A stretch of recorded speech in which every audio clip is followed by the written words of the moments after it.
Hello everyone, welcome back to my YouTube channel Digital Doorway. In this video I'm going to be talking about how you can create forms in Hubspot and how you can tie those forms on your website.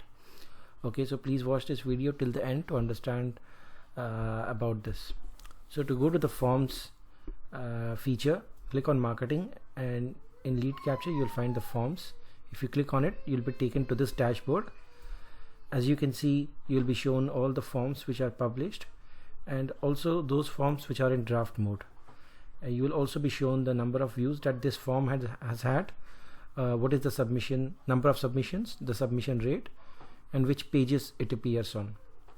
Right, so I have all of these forms by name. I can also create folders, right, and create a folder and put related forms in that particular folder.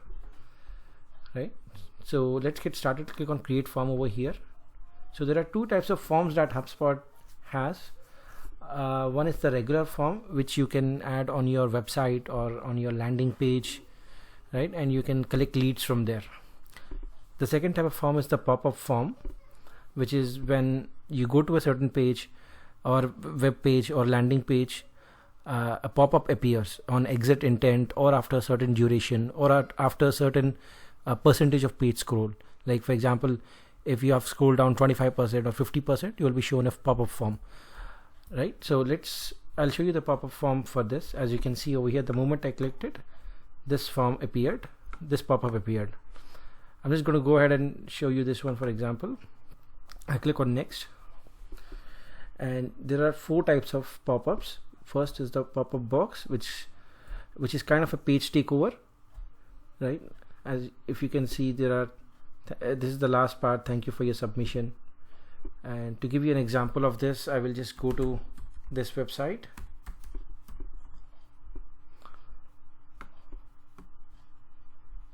This is the first part, which is subscribe. I'll go to meetings page. Let's hope the pop-up form shows up. Sometimes due to cookies it won't show. I also have the HubSpot chat icon over here. Okay, I'm just going to refresh or open it in incognito to show you guys.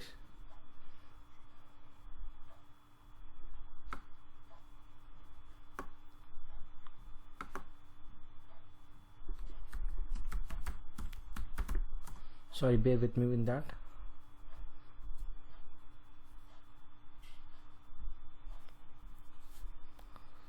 I'm hoping that there you go. You can see that it's immediately when someone lands on the page that this pop-up has come. This is a different pop-up. This is not HubSpot. This is from Triptease, where the offer is being displayed. Right, so I'm just talking about this one. I click on subscribe, and here I'm being shown what Dana Beach Resort has to offer in terms of corporate activities and team building events, social events, etc. I'm asking the user or the visitor for their full name, company name, because this is B2B, so I've asked for the company name, and I'm asking them to download a certain brochure. I can also ask them to fix an appointment, which I'll show you how over here. So this was the pop-up box, and then you have the drop-down banner, which again appears on the top horizontally. It covers the full width, right? Yes, and if you click on it, then this one appears. This is the second, and this is the third. Slide in box left. This is the third one. It comes to the left of the web page, bottom. So I showed you over here that I'm having this chat icon, right? So I cannot place this left box over here. So it's better for me to choose left rather than right. Because if I choose right, then the chat icon will not appear because of this pop-up box. It'll be hidden, right? So I'm going to go with pop-up box. The methodology is the same. You can click on next, or you can, as you can see, there are different tabs over here. You can click to call out. So what you can do is you can write over here, sign up for email updates, or sign up to download free ebook, or anything that you have to offer. You can also write some description. Please subscribe to download our new brochure or give whatever information you want, right? You can also insert a link over here. You can bold this, underline, italic. There are a lot of options over here, right? The button text, this is the one, subscribe over here. You can also change it to sign up. Okay, so you have different colors over here depending on your brand. If you don't find any color that matches with your brand color, then you can click here and put your RGB or CMYK. Right, I'm going to go with blue for now. The last option is what should the button link to. So like I said, form step up. So this is the form, it continues. So the form, it continues. There's also non-HubSpot URL. If you want to take the visitor to a non-HubSpot URL, this is for HubSpot websites, right? Third option is HubSpot page or blog post.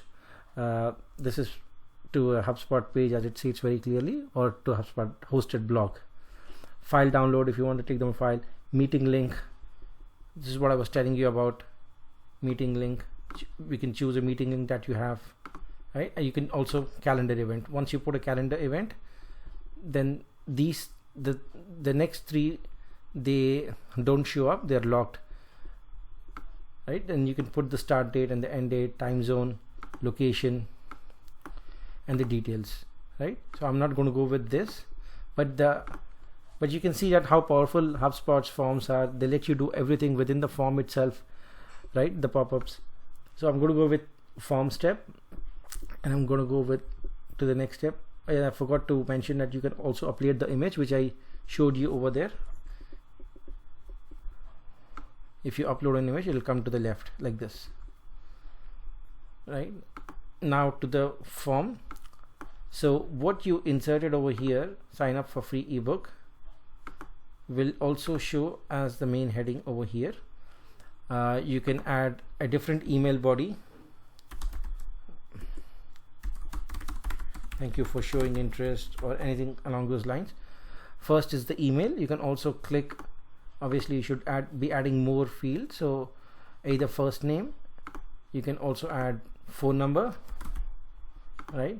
You can also add city if you want to, but I like to keep it as short as possible, and you can also drag and drop and see which one you want first.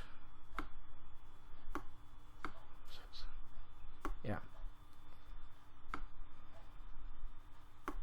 so you can choose the order as per your preference, right? Again, the form text, form button text, subscribe now or sign up now, whatever you want. The language is English. Currently it offers some other languages like German, Finnish, Spanish, etc. So you can choose from these. Now comes the lifecycle stage. Now by default, lead is the lifecycle stage, but depending on your business, you can also change this to a subscriber, or to a marketing qualified lead, or a SQL, which is the sales qualified lead, an opportunity, customer, evangelist, or other. It's up to you. It's entirely up to your business, but I like to change it to a marketing or a sales qualified lead, especially if it's B2B pages like the one which I showed you now. That was for meetings and events. So that's somebody who fills up this information immediately qualifies as a sales qualified lead for me, right? You can also activate CAPTCHA just to ensure that bots you don't get wrong leads or irrelevant leads. Next is a thank you for your submission, right? And you can also add a button over here. You can add read more, or you can download brochure, for example, or check out our page, or meeting link, which is calendar invite, right, which I showed you before. You have to change the terminology over here. Set up your meeting, etc. Right? So up next is the follow-up. Follow-up emails are a great way to quickly and easily contact your subscribers once they submit the form. So this is an automated step. Once somebody fills up the form, then they will immediately receive a follow-up email, an automated email. This is one way of doing it. Another way is you can also go to automations, and you can mention over there that if somebody fills up the form, then send them this email. Let me show you that as well. I'm just going to duplicate this one, and under automation, if you go to workflows, although I haven't made any series yet on workflows, but I'll still show it to you. Create a workflow. You can see over here contact based, company based. I'll take you on these later on. I'm just going to go with test workflow for now. So enrollment trigger is what the trigger, I mean, when somebody does something, then it is triggered, right? An action is triggered. So you can see over here form submissions. This is when somebody submits a form. You can select the form. I haven't named that form, so that's why it's not showing up. Let's say I take black pearl compound. Okay, so contact has filled up the form on, there's also a page. If he fills up on this page or any page, then you know an action happens. So I'm just going to go with apply filter, save. So if he has filled up this form, then you can delay the action, or you can if then branch. There's so many things, but I'm just going to go with send an email. Sorry for that. Send email, right? And you can select the email that you want him to be sent, the lead to be sent. Okay, so this is the email which can be sent out. That is if you do not want to set it up over here, right? You can always come to automation and you can set it up over here. I like this one because you know you can then add if and then branch, or you can just wait for 2 days, delay this, a new action for 2 days over here, save this, right? Add a if then branch, right? So if then is if contact received the email or not. So this was about marketing emails. So let's say this one. So the contact was sent this one, send email, right? If the contact received it but he did not open, right? Contact opened email, contact received email but did not open it. So contact received email. I'm going to apply this filter. I'm going to save this. Did you work and refresh? Okay, I'm sorry for that. So but you get the idea, right?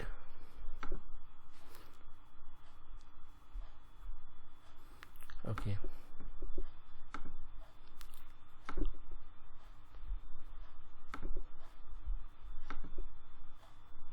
Contact received email but did not open it, right? So if then branch, he received the email but he did not open it for some reason. Maybe he was busy, or it went to spam, or it went elsewhere, he didn't find it, right? So yes, he did not open it. So you can send the same email back to him, or you can create a new email that dear XYZ, it looks like you forgot to open our email. I'm just sending it to you. Thank you so much for filling up the form and subscribing to our website, right? And if no, then you can add any other email or just leave it as it is, right? So this was about automations, right? Coming to targeting. Now this is again very important and very powerful feature that HubSpot has given, and I really like this targeting options. Now when any visitor comes, either he's a first time visitor or he is a repeat visitor, right? So what happens is that we are telling the system to identify who the visitor is. When website URL is so and so, you can put this on any page that you want, is all pages, or it contains or begins with whatever it is, and then the visitor information, right? And you can, here it is, visitor, based on visitor, if he's a contact or if he's unknown. If he is a contact, then this pop-up will show. It will not show to first time visitors, right? To first time visitors, maybe we can show a different message. The pop-up will still be there, but you have to create a new one, but the information that we will show to them will be different. If the visitor is a contact, then there's no point of sending them a brochure again, because they might have already received one, or an ebook, right? So there's no point of sending the same message to both of these, a contact and a first time or unknown visitor. So you can create two different types of pop-ups and show it based on the visitor, who the visitor is. You can also set it up according to language. So if you have multi-language websites, then you can always show it depending on the language. right? The browser language, the country. The system will identify where the visitors are coming from, and accordingly the message will be different, right? You can also show them based on list. So for each list I will show different pop-ups, different messages, right? So this was about the targeting, which is really powerful over here. Now the triggers. I just mentioned in the beginning of my of this video that when will this pop-up trigger, right? So there are three options which are given to us on 50% scroll, on exit intent. Now if you are putting for exit intent, it's important that you turn it off, for you don't show this pop-up for mobile devices, because for desktop what will happen is that if you take your mouse to the footer or to the header, system identifies that you're trying to leave, and it's a signal for intent, exit intent, right? So it works for computers, but the same doesn't work for mobile devices. It may work, it may not work. I have seen that mostly it doesn't work because it's difficult to identify what the user is doing, and more often than not it misfires.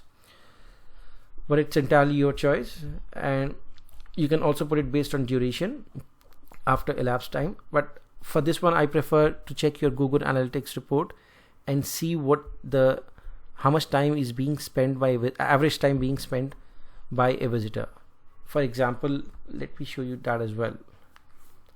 If you have a landing page where you want to put up this form, where you have put up this form, right, and it's been, let's say, 10-15 days since this landing page is active. Now you might want to come back and tweak this little bit depending on how the contacts are and how much time is being spent. So if I want to go to my landing page over here, and for example let's go inside here, this landing page. So you will find over here what is the time per page view, how much time is being spent, right? So for this particular landing page, 7 minutes is the average time that is being spent.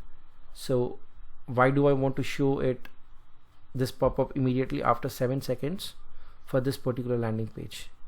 Let's take the example of another landing page and see what happens, if the time changes or not.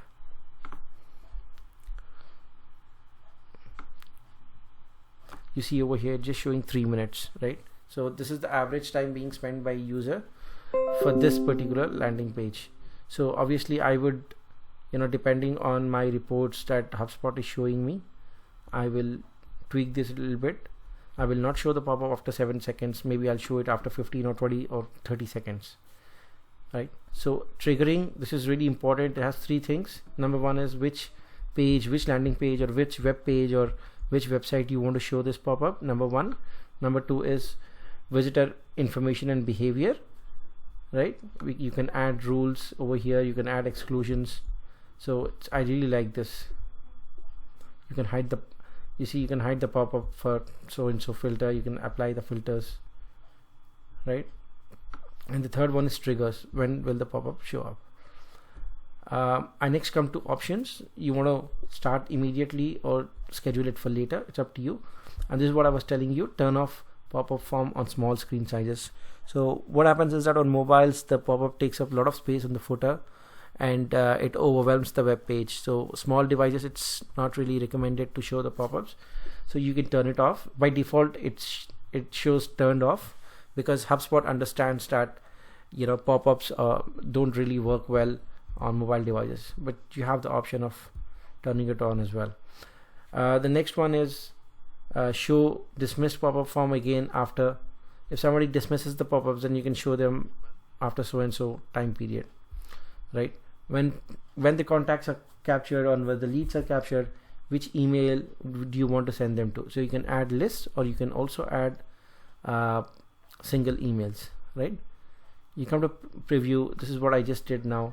Subscribe to sign up to download ebook, right? This was number one.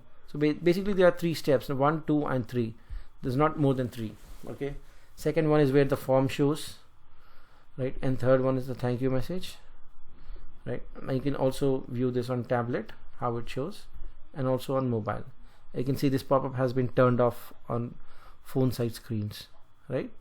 This is where I turned it off. By default it was turned off basically, right? So Yeah, so call out, form, and thank you, the 3 steps to creating a pop-up form. This was about this, and let me just show you the second type of form which is in HubSpot. That's the regular form. The regular form, you can find it over here. Like I said, you can tie it in a landing page or even on your website. You can keep it, and you can create a form, and then you can put the code in the backend. So this is the form, right? This is not a pop-up, this is a regular form. Convert more leads with regular forms that you can embed on your website or share across platforms. So there are different types of regular forms for events, for for registrations. Like you can see over here, if you're starting off with a blank template, then email is there. If it's a registration, add a form to your website and allow visitors to register to your site, service, product or program. Then by default there are 4 fields which HubSpot is showing, right? And then if you have contact us, make it easy for visitors to get in touch with you. Then it changes to message over here. If you can see, it was phone number here, but here it was message, because this is registration, this is contact us. If you have newsletter sign up, then they have just given 3 fields. If it's a support ticket, then you have to mention the ticket name and the ticket description, which makes sense because this is going to go on the support page, right? So ebook download, again 4 fields. Event registration, they've asked for job title over here because this is more geared towards B2B and corporate. They're also coming up with more templates, right? Conference registration. So it's quite interesting, the default options that they give for each of these, for the regular form. And it's quite simple. If I want to start with a registration, let's say I just click on start, and it comes over here, right? And you can add more. It's just a drag and drop option. You can also delete this street. For example, you don't want street address, you just delete this one. Okay, if you want to make this required, mandatory, asterisk symbol will come over here. You can also change the name, make this field required, make this button hidden. I'm going to cover this in the next video because this is also quite a big topic. So if you like this video, please like it, share the video as well, and do subscribe to my YouTube channel. Thank you and bye for now.